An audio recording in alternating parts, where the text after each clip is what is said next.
ವೈವಿಧ್ಯತೆ ಇರುವಂತಹದ್ದು ಬೇರೆ ಯಾವುದರಲ್ಲೂ ನಾವು ಕಾಣೋದಕ್ಕೆ ಸಾಧ್ಯ ಇಲ್ಲ. ಯಕ್ಷಗಾನದಲ್ಲಿ ನೃತ್ಯ ಇದೆ, ಅಭಿನಯ ಇದೆ, ಮಾತುಗಾರಿಕೆ ಇದೆ, ವೇಷಭೂಷಣ ಇದೆ. ಹೀಗೆ ಪ್ರತಿಯೊಂದು ಕೂಡ ಒಂದೇ ಕಲೆಯಲ್ಲಿ ಎಲ್ಲವನ್ನೂ ನಾವು ಕಾಣ್ತಾ ಇದ್ದೀವಿ. ಇದು ಒಂದು ರೀತಿಯಲ್ಲಿ ನಮಗೆ ಜೀವನದ ಪಾಠ ಅಂತ ಹೇಳಿದ್ರು ತಪ್ಪಾಗಲಿಕ್ಕಿಲ್ಲ.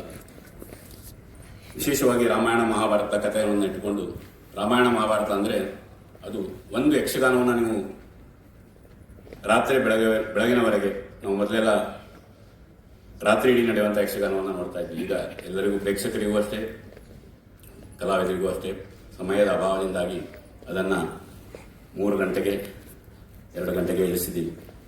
ಒಂದು ಯಕ್ಷಗಾನವನ್ನು ನೀವು ರಾತ್ರಿ ಇಡೀ ನೋಡಿದ್ರಿ ಅಂತಂದರೆ ನಿಮ್ಮ ಜೀವನದಲ್ಲಿ ಏನು ಮಾಡಬೇಕು, ಏನು ಮಾಡಬಾರದು ಅನ್ನುವಂಥ ಸಂಪೂರ್ಣವಾದಂತಹ ಒಂದು ಪಾಠವನ್ನು ನಮಗೆ ಕಲಿಸ್ತಾ ಇದೆ.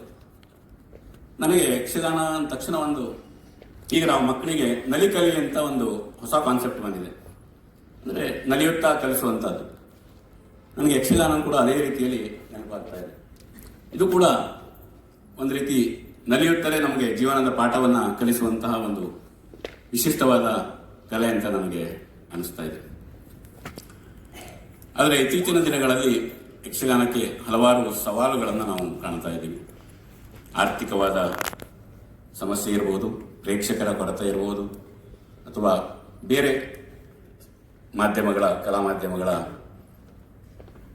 ಸ್ಪರ್ಧೆ ಇರಬಹುದು. ಎಲ್ಲ ಕಾರಣಗಳಿಂದ ಯಕ್ಷಗಾನ ಬಹಳಷ್ಟು ಸಮಸ್ಯೆಯನ್ನು ಎದುರಿಸ್ತಾ ಇದೆ. ಮೊದಲೆಲ್ಲ ಯಕ್ಷಗಾನಕ್ಕೆ ಪುರುಷರೇ ಸ್ತ್ರೀ ಪಾತ್ರವನ್ನು ಕೂಡ ಮಾಡ್ತಾ ಇದ್ದರು.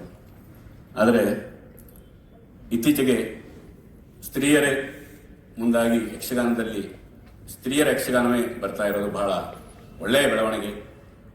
ಇದು ಮುಂದುವರಿಲಿ, ಇನ್ನಷ್ಟು ಬೆಳೀಲಿ ಮತ್ತು ನಮ್ಮ ಯುವ ಪೀಳಿಗೆಗೆ ಹೆಚ್ಚು ಯಕ್ಷಗಾನದ ಆಸಕ್ತಿ ಮೂಡಿಸುವಂತಹ ಪ್ರಯತ್ನ ನಡೆಯಲಿ ಅಂತ ಆಶಿಸ್ತಾ, ಇಂದಿನ ಸಾಮಾಜಿಕ ಮಾಧ್ಯಮಗಳನ್ನು ಯಕ್ಷಗಾನದ ಬೆಳವಣಿಗೆಗೂ ಕೂಡ ಬಳಸಿಕೊಡುವಂತಾಗಲಿ ಅಂತ ಹೇಳ್ತಾ, ಇವತ್ತಿನ ಯಕ್ಷಗಾನ ಕಾರ್ಯಕ್ರಮವನ್ನು ಅತ್ಯಂತ ಸಂತೋಷದಿಂದ ಉದ್ಘಾಟನೆ ಮಾಡಿದ್ದೇನೆ.